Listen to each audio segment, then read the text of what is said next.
Hello everyone, I am Dantastic. This is a Gamer Jitsu production.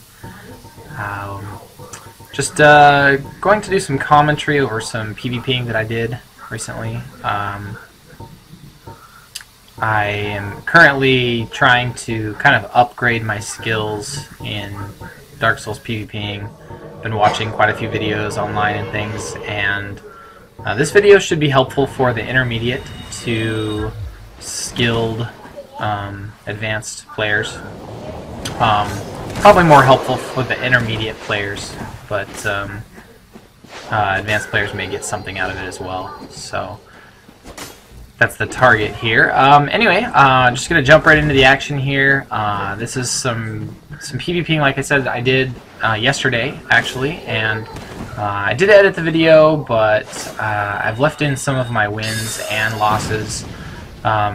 Anything that I felt like I could add some depth to people's gaming, I have left in. So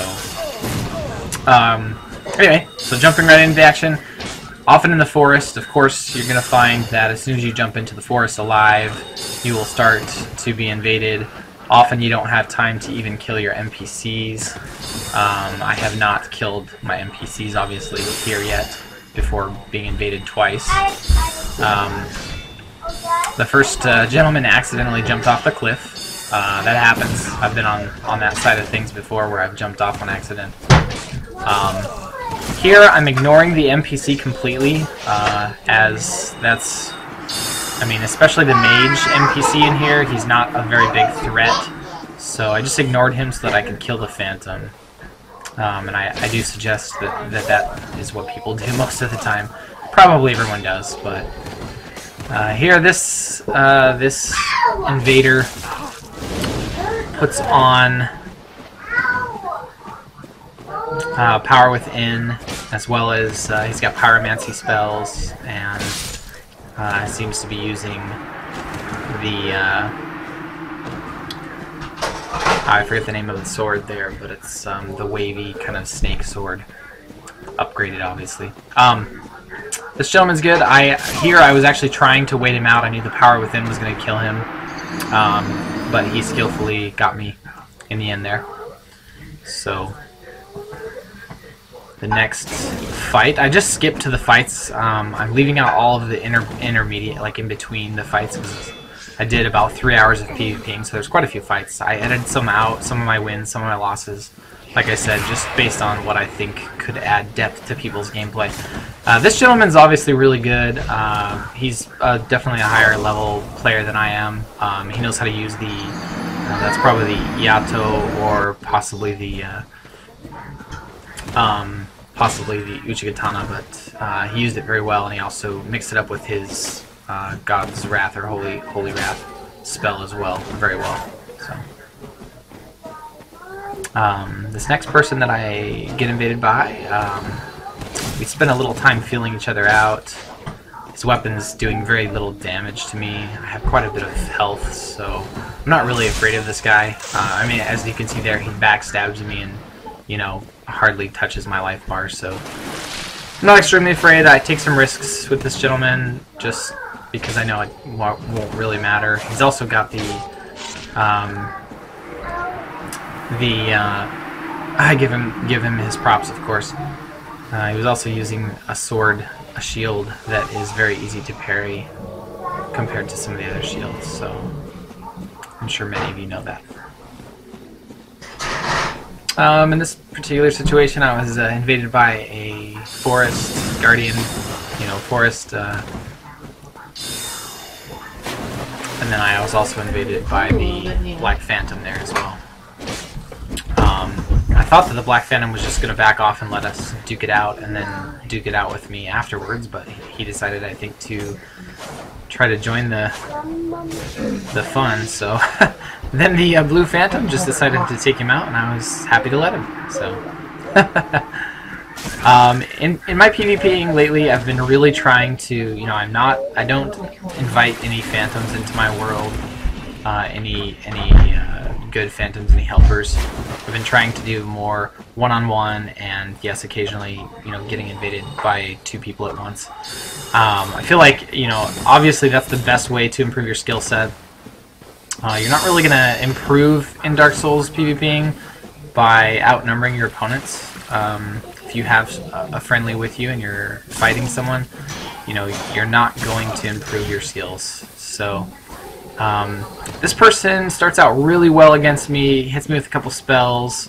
Obviously I had just been fighting, or I mean not been fighting the red one, but does very well, gets me down very, very low. I take the health, the life, just as a precaution, but really almost always I try not to take health in PvPing.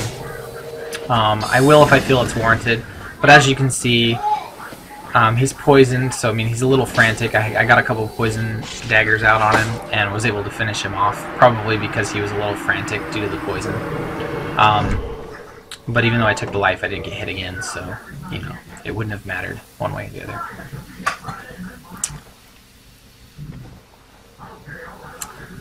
So we do our bow here. This gentleman's kind of a classic turtle player. He's got a very nice shield with, a prodding weapon. He's got the halberd. He does a pretty good job. My sword is very good at getting in and out. I'm using the Black Knight sword here, and it's got a very quick, 360 attack there. As you can see, I've used it a few times already. It also has pretty good power for the type of sword it is. It's pretty quick and pretty powerful. He got a little hasty there doing some attacks, so I was able to make him pay for it by getting his back there. And then he's almost dead. This is what you can do. See there, he attacked me quite a few times in a row without me being able to do much about it. And that's kind of what the prodding weapons do, and they're really good at that. So he was actually a pretty good player. The other guy invaded me at the same time, and I ended up killing them both at the same time. That was actually pretty cool. It was a little bit luck on my part. I mean, the other phantom ran right into my attack and just ended up getting killed. He obviously had low life, so... Anyway, the gentleman with the sword and the prodding weapon that you saw just before, he actually ended up sending me a friend request because I think he was somewhat impressed with my performance, so that was nice. I mean, that was a good compliment to receive. This gentleman's... I really enjoy fighting people that use different weapons than the norm. I mean, there are weapons in Dark Souls that are very widely used. Many people, there are weapons that you could argue that are better than others and that are, better used for PvPing. So this gentleman was using a very interesting weapon, one I had never really seen used in PvPing. He does very well with it. As you can see, he's almost got me dead, and he has full life pretty much. Often I find that when I play PvP, I do better when I'm damaged because I get a little desperate. I start to make some more aggressive moves, and my opponents often, when they get me down low, I think that they make aggressive moves and make mistakes because of that, and I'm able to capitalize on those mistakes. Whereas if I had life, they would not have made those mistakes. Here again, I took the life as a precaution. Only because he was running away. I was afraid maybe he was going to take life as well, so I didn't want to, not take any life if he was going to. But as you'll see as this plays out, I didn't need to take the life because he doesn't hit me again, so one of those scenarios again.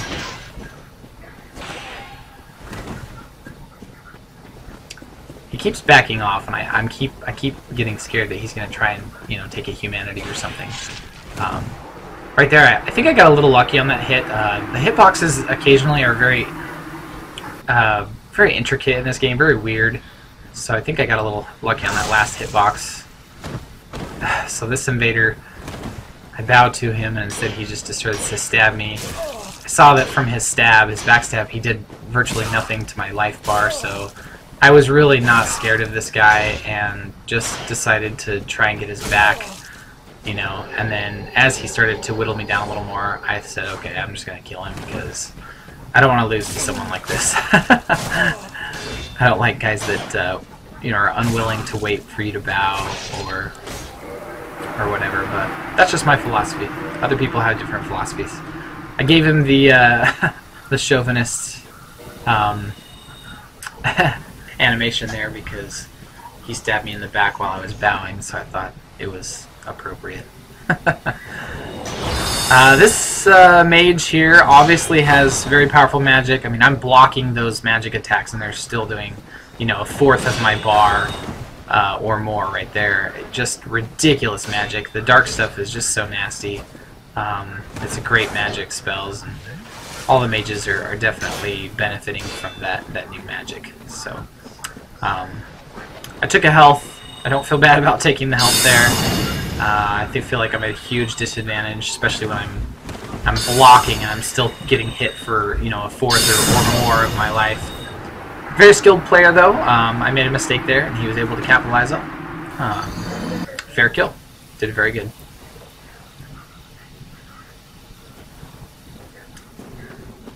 So here we're kind of feeling each other out a little bit.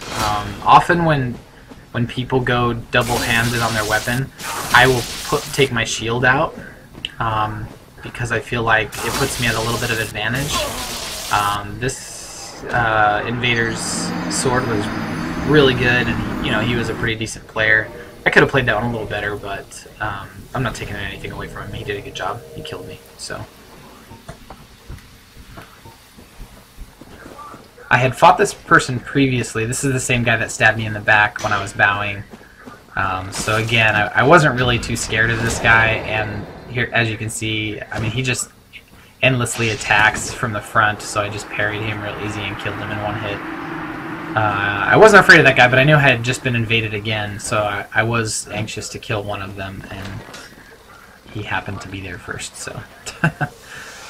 this guy, you know, is using a bow. That's very unique. Not many people use the bows. I feel like they're an underrated weapon. They're better than people give them credit. You know, you can stop shooting and dodge. Like, you can kind of do feints, as you just saw him do there. And that can be tricky. You know, as you can feint in games and things like that by, you know, pulling your bow.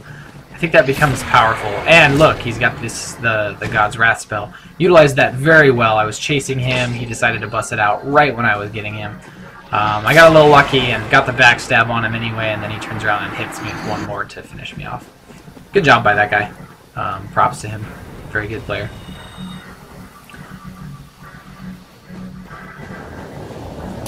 Again, with the dark magic, I mean, I blocked all of that and still took a third of my life bar down. Very, very nasty magic. He's also got a pretty good scythe. I decided to go on the aggressive, go on the attack here. Should have had his back a couple times in there. Missed. He got my stamina down and then got the kill on the last hit there. That was a close match. I feel like I could have won that one too, but decent player. So here I'm invaded by two at the same time. They show up pretty much at the exact same time. I can tell that by dancing around a little bit that the one guy over there across the hill is going to wait for us to finish before fighting me. So I enjoy that. I think people that, you know, will allow you to play it out, you know, that's good etiquette. So like I said, different people have different philosophies on what you should do in PvP situations, and that's fine. I don't hate on anyone's philosophy. That's fine. But I did enjoy that other Blue Phantom there just watched. I thought that was kind of nice. So obviously it allowed me to get the kill. So maybe that's a biased opinion, but I give him a little bow here and say thank you for letting us finish our battle. Out of respect for him, I didn't fill my life bar anymore. I decided to just leave it as it was. And we start battling. We start filling each other out. I can tell he's pretty good. I mean, he's using the Yato, I believe, and he's using it fairly well. It might be the UGJ, but I think it's the Yato. I think that the samurai-style swords are probably my weakest opponents. I mean, weakest matchup. I feel like I do horrible against them almost every time I play, so I was really excited to play this guy and others that use the Yetos. I like fighting them. I need practice at it.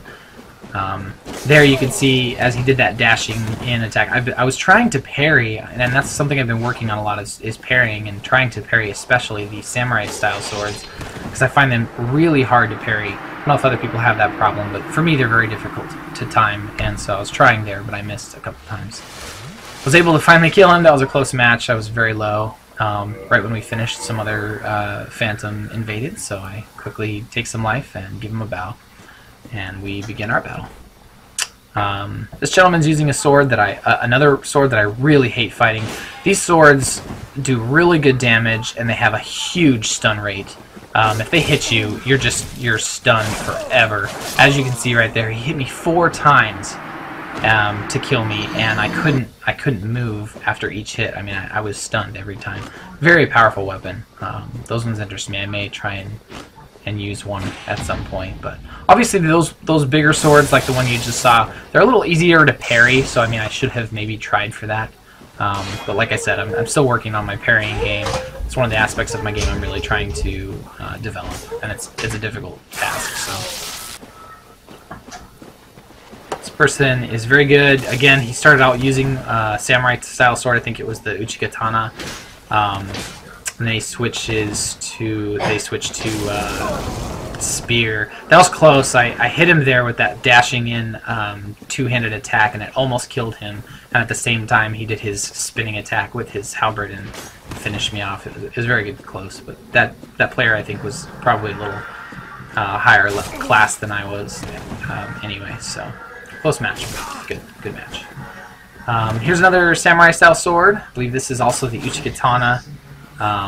This guy utilizes it well. He gets in, he gets out. He doesn't waste his entire stamina bar. Obviously, he's doing 1 or 2 attacks and then rolling out, which is smart. Smart players will do that kind of thing. Gets my back. He punished one of my missed attacks there. Right there, he probably could have punished me again. I think he slept on it a little too long and then wasn't able to get it. But I tried to parry him here. Right there, see, I tried to parry him there, but just wasn't able to get it. I was able to block the damage, but not get the parry.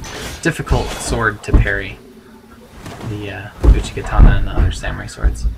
Down to a sliver, and he's able to finish me off. Alright, well thank you everyone for watching. I apologize for the kind of abrupt ending there. I decided to add a little commentary here at the end just to kind of wrap things up, but just again, I don't claim to be a guru of Dark Souls PvPing. Really, I'm looking to advance my skill set from the intermediate level to the more advanced level of play. So advanced players aren't going to get much from this video, but I would appreciate you leaving me comments and leaving me feedback, leaving me pointers for the future play. Intermediate players, I feel like you're going to be able to glean a few things from this video, so you know, take a look at it and give me your comments and your feedback as well. This has been a Gamer Jutsu production. I am Dantastic, one of the producers, and you can look forward to other videos from us. We're going to be doing walkthroughs, reviews, and videos like this where we're going to be narrating different commentary of games. So anyway, look forward to more stuff from us later. I will continue to get better in my production of videos based on your support. Thank you very much, you guys. Appreciate it.